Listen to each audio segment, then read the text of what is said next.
Hey everyone out there in the comic book community, this is Mike Spider Slayer, and guys, welcome back to Comic Book Corner, and you're getting ready to do another comic book countdown. That's right guys, a lot of titles this week. I have 13 in total that I bought. Hard copies are the ones that I actually do the countdown on. A couple titles that I did purchase through digital or read through digital. One title was Saga, which was really good, just an honorable mention. And a title that I did drop this week was actually Avengers, kind of over the one-shot deals, and there's just too many Avenger books. So with that being said, let's just get started with today's countdown, and we're going to start with number 13 on the list. That's right, number 13. And it all started with Justice League issue number 17. Well, let's just say that this ended the Throne of Atlantis thing, and I'm very happy that this has ended. This could have been a Aquaman thing. I don't know why they thrown in the Justice League on top of it, but obviously they do it to sell books. The artwork was pretty solid in the issue, and in Justice League it continues to be very, very solid. I do like the artwork, and I am holding on to the title. The one thing that you do get out of this particular series is that Aquaman is now the King of Atlantis again. So, yippee for Aquaman. Not my favorite title. I'm not going to drop it. It was just average for me. A 3 out of 5 stars. Justice League issue 17. Number 12 on the countdown was Indestructible Hulk issue number 4. Mark Waid has done a nice job in actually writing this title. I do enjoy it. However, I feel that the title is kind of repetitive. It's not really going anywhere. We have the Incredible Hulk. He opens up his little dialogue or his little story in the beginning of each issue. He goes on a mission and it actually ends. There's nothing that really progresses. This issue starts a 2-story arc, and the artwork tends to be pretty good. There's nothing to complain about. I have seen better artwork, but I do enjoy it.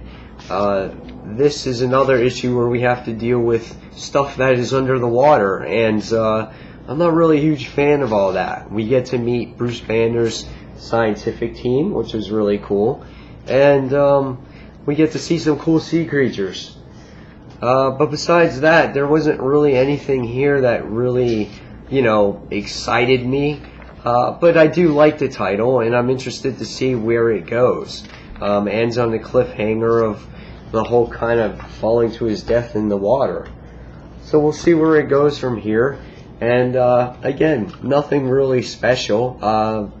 I give it a 3 out of 5. So that was number 12 on the countdown. Number 11 on the countdown is actually Deadpool issue number 5. Deadpool for me this time around was good. It was funny. It was entertaining, just like all the other issues. Unfortunately, the one thing that I am tired of is this story arc. As much as I love Deadpool and the humor and the guts and the gore of it, I'm kind of over the whole President's thing. I want to see something else from Deadpool, and I want to see where this story actually goes. The artwork is tremendous. I do like it. I love Tony Moore's artwork, and I love all the gory stuff that's inside of it, especially this part here where Deadpool is slicing and dicing Ronald Reagan, and he's got his jelly bellies flying out of him. This was a pretty fun issue to read, and then at the end of the issue, you get to witness Deadpool going against the best president of them all, of course, the first president of them all, and that is George Washington. However, I'm just ready to move on. I guess that's what it is. There's nothing wrong with it. It's a 3.5 out of 5 star book. I love seeing people getting their heads twisted and things like that happen to them. But I guess I am kind of over it. I mean, I love this page. that's cool. But I wanted to see something else, and I'm anxious to see how this story will actually conclude at this point. So I'm going to give it a 3.5 out of 5 stars. So I think we're on what, number 10 now? Yep, it's number 10 on the countdown. Was Ultimate Comics All New Spider-Man issue number 20, The Venom War. This is the first issue of Ultimate Spider-Man that I have read since I think issue number 2. The reason why I dropped it originally was because of finances, and I wasn't a really big fan of Miles Morales, and I was kind of upset that Peter Parker died and replacing the character, and I really liked the original series. However, I heard lots of good things, and it was recommended to me from some of my viewers and by Comic Uno as well. He said, Mike, you should really pick it up. So you know what? I picked it up and I gave it a try. And I am very happy that I did. Unfortunately, I did not get issue 19 because it was sold out. Because based off of this beginning, in the introduction, I heard that, what was it? I think Betty Brant was murdered. And I'm like, what? And then Miles' dad is just severely injured in this issue, maybe possibly dead. And I'm just like, oh my God, there's so much stuff that happens in this issue, and you're just like, wow. And I feel that if I was more connected to the book, I would probably give this a much higher grade. But since it's only the first issue, I'm not really keen on what's going on. That's why I gave it the grade that I did. But I know that I will like it more. It's a 3.5 for me, just because I don't really know anything that's going on. Venom in this book is just sick and twisted. He's like this little sludgy, tar-looking creature, and Miles just goes to town on him. The book really goes into feel the emotions of Miles Morales. Like I said, if I understood more what was going on in the history, I'm sure I would have given it a much higher grade. But I liked the issue. It was really, really good. The things that they did to Venom and the way they made him was just crazy and sick and twisted. And he just kind of falls in the sewer at the end. Just nuts. And I'm sure this is not the last time you've seen of him. But again, you really feel for Miles because of what happened to his father at the end. Really good issue. 3.5 out of 5 stars. If I read the first issue or the first to this story arc, I'd probably give it a higher grade. But yeah, very nice stuff. So we're at so now number 9 on the countdown. We started all with the Green Lantern thing, the Wrath of the First Lantern, and this is part 3. And they all came out in the same week, so I ranked them in my particular order. I mean, they're all going to get probably around 4-star ratings, but maybe not this one. This one is probably about in 3.5 for me. Wasn't so keen on the artwork in this particular book. I love the cover, but the artwork itself, out of the other 3 books, just kind of lacked for me. Kyle just looks a little weird, and Alex looks a little weird, but this has to do with the Wrath of the First Lantern, and he basically draws his emotion and his power off of everyone else's reality, and he feels that he has to go out and get that off of the Lanterns, since he can't get it off the Guardians because they have no emotions. So he feels that he has to go to the Lanterns and relive their realities and do variant versions or different versions and stuff like that, and relive all their past history. And in this issue, he really focuses on Alex, and he really studies Kyle, which is pretty cool. It always kind of makes you feel for Kyle when you see Alex, because as a kid in this, when I was a kid and I read the Green Lantern Kyle Rayner series, I remember when Alex got killed, and it was kind of like a rough situation to see. And whenever she comes back, you kind of feel for Kyle. So I did in this aspect. But I felt that this issue just lacked in the artwork, and the other 2 stories, this one was the weakest out of the 3. So I'm going to give this one, Green Lantern and the New Guardians issue 17, a 3.5 out of 5 stars. So number 8 on the countdown this week was Green Lantern issue 17. This was part 1 of Rise of the Wrath of the First Lantern, and this got the whole story kicking on who the First Lantern was, and his name was Fathorum. Here you see him as he was back in the day, about, I don't know, 30 billion years ago. That's basically it was, I'm sorry, 10 billion years ago. Sorry, it was off by 20 billion years. And it tells you the story on how he was and who he was. It really gives you a nice little detail about Simon Baz as well, about where he's come from the last story arc. So the book did a really good description about that. Black Hand is in here trying to learn who Simon Baz is. And, you know, you get to see how you see the first, you know, real appearances of that First Lantern and how he's drawn. And the artwork in this book is just absolutely outstanding. I love how he's drawn. The colors are so bright and vibrant. Love the splash page here of all the Guardians. Really nice stuff to look at. The story is really done well. Lots of dialogue, lots of things to pick up here. But in the end, Simon Baz ends up where the other 2 Green Lanterns are, and he ends up with Sinestro and Hal Jordan, and you're just like, dude, how's he gonna get out of this? And then the book continues in Green Lantern Corps. So this one I gave a 4 out of 5. So pick this up, it's a good story. Next, I thought on my list, this for me was my favorite Green Lantern book of the week, and that was Green Lantern Corps. And it has that First Lantern going deep into Guy Gardner's you know, history, and it really starts off here of all, you know, you see all his past forms and all the emotional spectrums going through his body. You can see that First Lantern, you know, gathering power so he can rule the universe.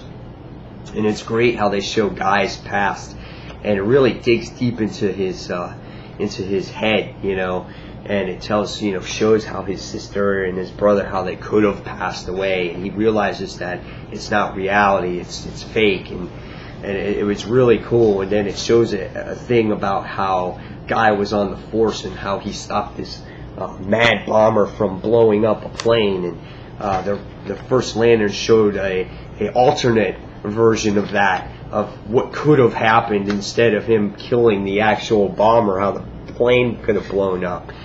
Just really good stuff. And it showed also how he just destroyed his Green Lantern Corps with full of rage, and just all kinds of really neat stuff. And artwork was really cool in this book as well. And this is what made me like this book the most out of all the Green Lantern books. Green Lantern Corps, just wonderfully done. The story already is better than the Rise of the First Army storyline, so I enjoyed this tremendously. I'm giving this one a 4.5 out of 5 stars. So good stuff. Next, Superior Spider-Man issue number 4. This book is number, I think, what do we got? 1, 2, 3, 4, 5, 6. This is number 6 on the countdown. This didn't make the top 5 due to the reason being that it is a filler issue for the most part, except for that last page. And a lot of us know what that last page is, so I'm going to spoil it for you right now in case you don't know. So fast forward. Yes, last page. Oh yeah, look who's back. That guy right there, Green Lantern. How can you not deny that? Besides that, this book was really pretty much a filler issue. It had to do with the crazy villain known as Massacre. The man has no emotion. He basically just kills at will, doesn't care about anybody. He escapes from jail, and he gets away by getting a mother and their child to drive them to a location. Just let them go.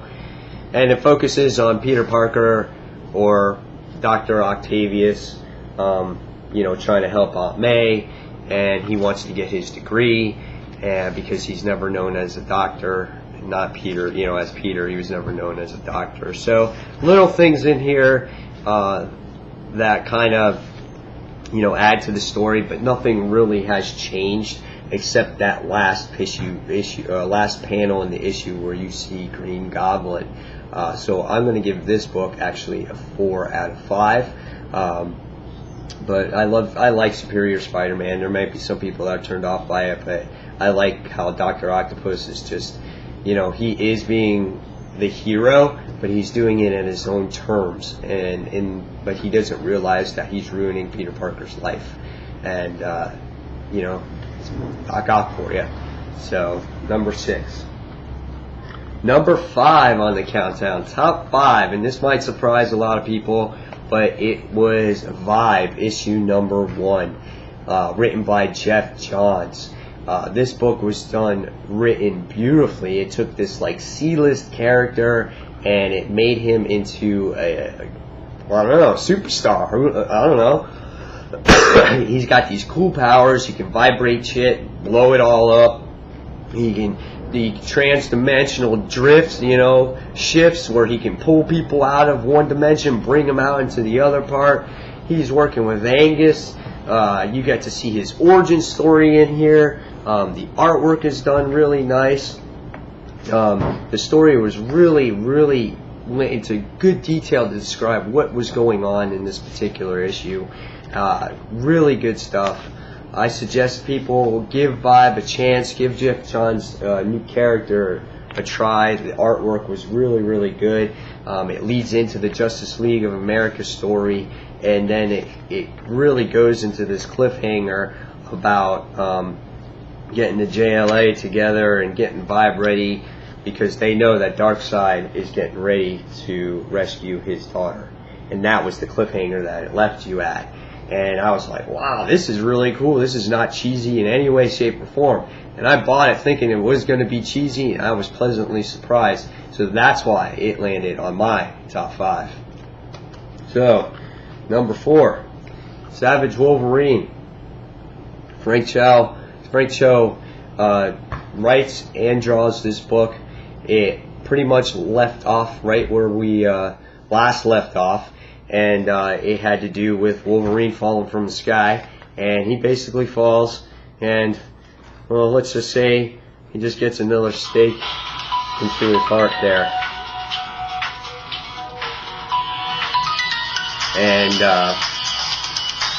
sorry about that. Hold on one second. And he gets basically a heart drive into his stake into his heart, and yeah, and that's it. Gets pretty beat up. Shayna's in the action, and she had to work with Wolverine and take out some cool ass dinosaurs, and yeah, good stuff. Hot chicks, dinosaurs, raptors, Wolverine, claws, this funny looking guy with some shield on him. Really cool. Guys, check out Wolverine, Savage Wolverine. Awesome. 5 out of 5 in my opinion. Daredevil, Man Without Fear. Really cool book. You cannot deny Daredevil right now. The ending is just going to make you sad. The book's art is tremendous. I did not read this 3 issues ago, but I'm happy I picked up on it now, and this is a perfect jumping on for you guys. Perfect jumping on point. I'm going to give it a 5 out of 5. Really good stuff. You just can't deny it. Man, I don't want to give away anything on this book, but it's sad at the end of this book. It's a 5 out of 5. It was tough rating these books, but this was number 3 this week on my countdown. Number 2, Justice League of America, issue number 1. Fantastic book, done by Geoff Johns. The way he described the story, the way he put together the team, why they're together, just really good stuff. I know a lot of people were not happy about Justice League. They were making fun of it, the characters.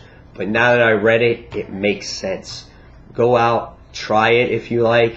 You know, you don't have to buy the next issue, but it was really well done. The artwork is good. It's not perfect. It's a little dark, a little shady, but I suggest you go out and get it. Justice League of America. I'm trying to remember the rating. I did give it in my in-depth review. It's either 4.5 or 5, but out of the comics that I read, it was number 2 on my list. And last but not least, my favorite comic of the week was Nova issue number 1. What a great read, man. Freaking Jeff Loeb and Ed McGuinness, man. Oh my God. This was such a great book. The story was so wonderfully told. Jeff Loeb does a really great job in describing Sam, who's the main character, who's the young Nova, and his father, Jesse, and how Jesse was a Nova, and how, you know, Sam doesn't appreciate his father, how he thinks his stories are all fake and everything else. And it shows a little bit of Guardians of the Galaxy in here. But the colors are bright. Everything about it is really a great issue. Like, look at the great page here. Just great stuff. There's nothing I can say that is going to keep me away from this being the number 1 issue. I'm not a huge fan of Space Tales, but this one has me intrigued. I am so looking forward to see how Sam now becomes a Nova. And it looks like he's going to use, I guess, the Guardians of the Galaxy's help to become that way. Or they're going to tell him the story of, you know, how his dad was a Nova. So really great stuff. If there's a book that you should definitely think about getting, it should be Nova issue number 1. 5 out of 5 stars. So guys, that is it. Number 1 on the list was Nova this week.